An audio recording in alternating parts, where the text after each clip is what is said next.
Is DragonBall Daima worth watching? Now that the series is officially over, this is a question I'm sure a majority of fans have come to ask themselves. Naturally, when the show was first revealed, it was met with "Nobody asked for this!" hostility. And to be honest, I as well had a similar reaction. After almost 10 years since Super's anime ended, many were starved for more anime content from the IP. After an announcement was soon to be revealed, fans were hoping for Super's return, myself included. But when it was revealed to be this, they didn't take long to slander it online, referring it to GT 2.0, claiming they'd never watched this. However, a lot has changed since then. I have been putting off discussing anything relating to this to wait for things to play out. But now that enough time has passed, what better than now to sit down and go through it in full. So strap yourselves in as I finally tackle the newest and controversial installment of the Dragon Ball IP. Stick around to the end of this video where I'll answer the title to this video. Today, I'm giving you my honest, in-depth review for the Victory Lap, the celebration of 4 decades worth of the IP, and the final work from Akira Toriyama, Dragon Ball Daima.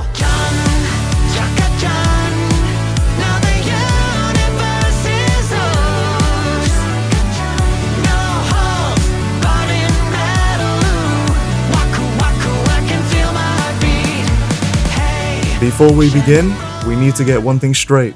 It's staring us in the face. The undeniable fact that Daima didn't have the greatest upbringing at all. Once it was revealed in the fall a year before its release, that was basically it. Everything we got told afterwards was little to nothing, and it's very surprising as to why. Looking past Daima for a moment, for years now, it's been an issue with the Dragon Ball IP to basically have zero promotion. A superhero got the same treatment leading up to that movie's release. It's unheard of for a property as huge as this to be radio silent with pushing out its newest material. Sure, you may argue that Dragon Ball is gigantic enough to still be successful even without promotion, and I do see where you're coming from if you think this. However, it's apparent the numbers of fans watching the newer stuff isn't as high as it was with Super and Broly, and Daima definitely suffered the most in this regard, bar none. People watched Super because not only was it the Dragon Ball continuation we wanted, but because the studio working on it took the time and passion to give it as much necessary promo to the series as possible, which attracted many to watch. When a studio markets their work to a fair amount, it shows they are serious about what it is they are trying to sell, and the love behind it, which can evidently bleed into their viewers. And the absurdly small amount of trailers, little to no info provided, and a horrible schedule for the English dub release, it's fair to say it felt as if Toei didn't believe in the show. It's the hard truth when I say the only promotion Daima ever got was the news revealing the passing of its creator. And it sickens me to say this embarrassing truth, that if it wasn't for this news, I honestly would have forgotten that Daima was even announced. This show's premise is that it takes place after the Buu Saga and before Battle of Gods, going into the Demon Realm to retrieve the Dragon Balls and Dende after Goku and his friends return to kids, which, to be honest, from the reveal to the end of the series, I was not a fan of this decision. It may have been utilized better and bothered me less compared to GT, but I still struggle to see what the actual point of this was, other than merchandising and desperately wanting to capture the same charm as Kid Goku in the original series. The biggest flaw with that, however, is Goku in that series actually was a child, in a physical and mental manner, whereas in here and GT, it's a grown, more matured version of the character trapped in a smaller body. That does not work the same. It was cool to see the power pole again, but no matter how hard they try, they'll never be able to capture that same essence. Not to mention, for a 20 episode series, the pacing is such a big issue. It started off fine in the first 2 episodes, but as soon as we got to the 3rd Demon World, that's where it slowed down heavily. Like, that entire portion is such a slog to get through. There were entire episodes where it felt as if nothing happened. There's a lot of fluff in these episodes that amount to absolutely nothing. Constant setbacks. Like, did we really need drawn out scenes with Goku needing to eat? Or the Gendarmerie force attacking us? Or the one that pissed me off the most, the fucking plane crashing every episode. It got old really fast. This is the slowest Dragon Ball has ever felt, including Z's initial run. And that's ironic, considering this is the shortest Dragon Ball series to date. The feel of adventure the series has, however, is very welcoming and nostalgic. It breathes a bit of life into the world we're exploring. Dragon Ball has since lost that magic for many decades now that it was sorely needed. It's what made me a fan of the franchise, if anything. I will admit, however, it is glorified to the point where it does get in the way of plot progression, which, let's be real, the story of Daima isn't anything too special. The best way to describe it is that it feels like an RPG game made into an anime, with a lot of padding to stretch it out. Much like Super, there's virtually no stakes or tension, and if there is, it's ridiculously forced. Like, how does it make sense for Goku, Vegeta, and everyone else to struggle against the entire Gendarmerie army for a whole episode, to easily dispose of the fake Ginyu Force in less than 3 minutes? You seriously can't expect me to believe that. The writers clearly didn't take the direction seriously enough. If there's one saving grace about all of this, however, I must say that the world building for Dragon Ball Daima is exceptionally really good, giving more context on things we didn't even expect. The origin for the Namekians, to the Supreme Kai's race, the Glins, how the Demon Realm works, why there are 3 worlds, the living environment and difference in each of them, the overall expansions of the lore of how the multiverse was created and how the Demon Realm was the first to exist. The added lore Daima brings is easily one of the strongest elements of the series, and quite honestly the best thing about it.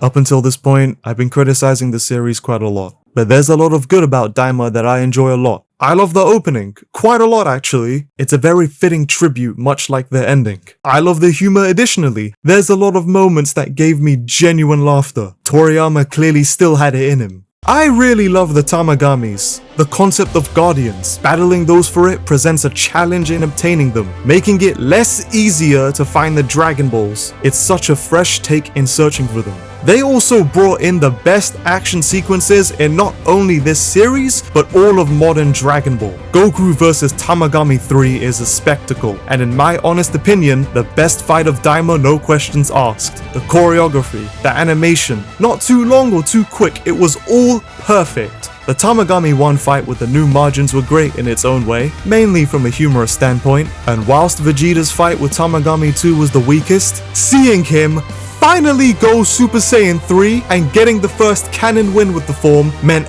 everything to me. Now for the newer characters introduced, there's a lot to impact. First, Never.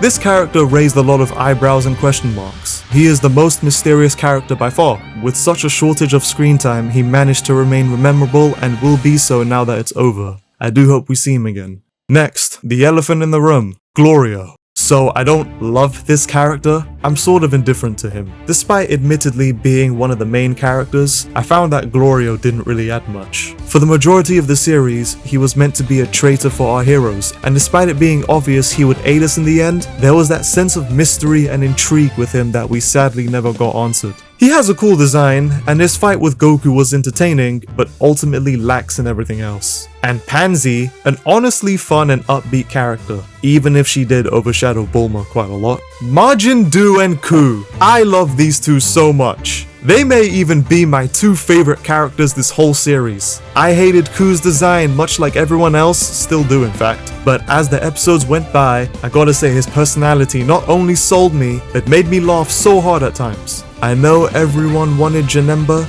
but I'm more than happy with this. This man not only saved the day, but became the new king, much deserved for the GOAT. And as for Du, there's a lot of nostalgia with him. These characters are easily at their best when they're together. The perfect brotherly duo, and I genuinely hope we see them again. Shin, Supreme Kai. Now, he's not a new character, but as this is the most amount of screen time he's ever had, he may as well be.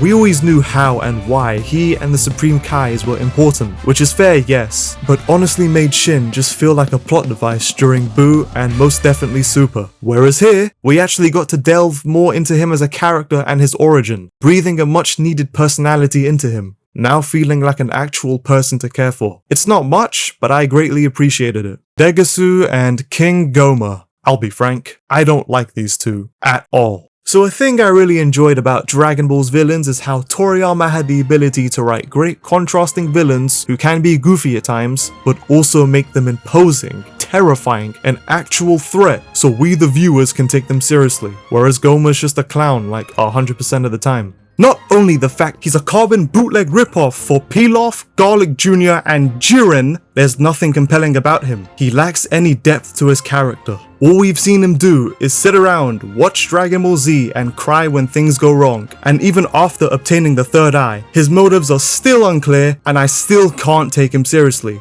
And it's because of that, I was not at all invested in the final fight. Goma, who has had no build-up, no valuable screen time, or any threats or reason to be taken seriously, gets given all of this power, whereas Arinsu, who I thought would have been the main villain, gets given so much screen time, so much mystery. I mean, just her presence alone felt imposing in a unique way. You wanted to know what she was planning, how she had the strings attached to most of the threads in the series, her forcing things to happen, being a proactive antagonist while Goma's clearly been reactive, only to sadly amounting to nothing. Degasu? Well, there's nothing to say. Daima really fumbled on its villains. Except for Hybis, I mean that dude is a pure villain.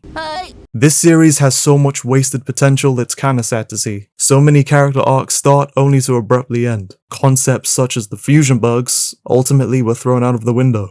A lot of recycled ideas and lack of creativity, which to be fair is a problem with Dragon Ball nowadays. Forcing and leaning on a lot of nostalgia, whilst great to see and celebrate as someone who grew up with it, it's also bothersome to see all the time. I don't mind nostalgia drops, but straight up rehashing the past is where I have issues. Believing Daima would be completely new and fresh, wanting new ideas for the franchise. And while it does at times, it's unfortunately bogged down by the amount of callbacks, some of which completely ruin the continuity of the series. And there is a huge example of this, and one you may not like to hear. Goku's Super Saiyan 4. Okay, GT fans, to all 4 of you watching, if you like this, if you liked Super Saiyan 4 finally being made canon, that's great. I am happy for you. There are aspects I like about it as a matter of fact. The design for one, I sorta prefer this to GT's version actually. The color scheme blends in a lot smoother than that version, and its reveal was better than GT's. It definitely caught me by surprise. In GT, I thought the way Goku got this was unearned and kind of an asspull. And if I'm being real, it still is an asspull. They didn't even redeem this transformation. It still presents the same issues it had prior. Not only that, but it was basically useless against Goma. Truthfully, I've already seen this before. I was content with seeing it in GT, I didn't need to see it here personally. Even after watching the final episode, to find out he had it all this time and can use it whenever bothers me greatly. Since this is a canon series, since we know what happens after, this makes this reintroduction utterly useless. So behind all the lack of promotion, behind the English dub release, behind sacrificing the Moro arc, behind the horrible pacing, behind the inconsistent plot threads, behind all the faults, and behind the fact this is Akira Toriyama's final work, I ask and answer the title of this video. Was Dragon Ball Daima really worth it? Yes and no. Despite all of the criticism this series deserves, when it hit, it really hit hard. In its own way, it celebrates the highs of the IP. If I remove my critical thinking, my expectations of how a story should be / wanted to be, as a fan of Dragon Ball, I really appreciated the series. Moments like Vegeta going Super Saiyan 3, Goku's epic Kamehameha in the last episode, the Buu Saga reanimations, the Tamagami fights, manages to make me feel like a kid again, getting me hyped. And honestly, in my opinion, they stuck the landing. To me, it's a satisfying ending to this whole series. Through writing this review, I see this series for what it was. A show made purely out of genuine passion, celebrating all that was loved by its creator. So here are my final thoughts.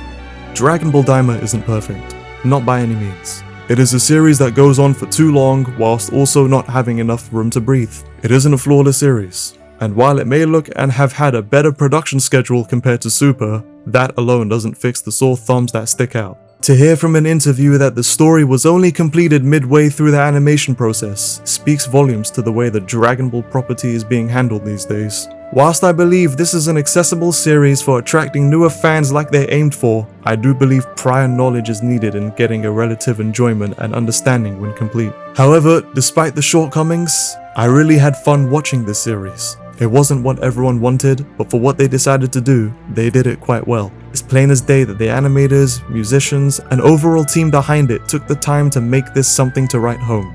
It's not a perfect series, and it has its problems, but the exceptionally good aspects outweigh the bad. I believe it is better than GT by a wide margin, even better than some of the earlier arcs of Super.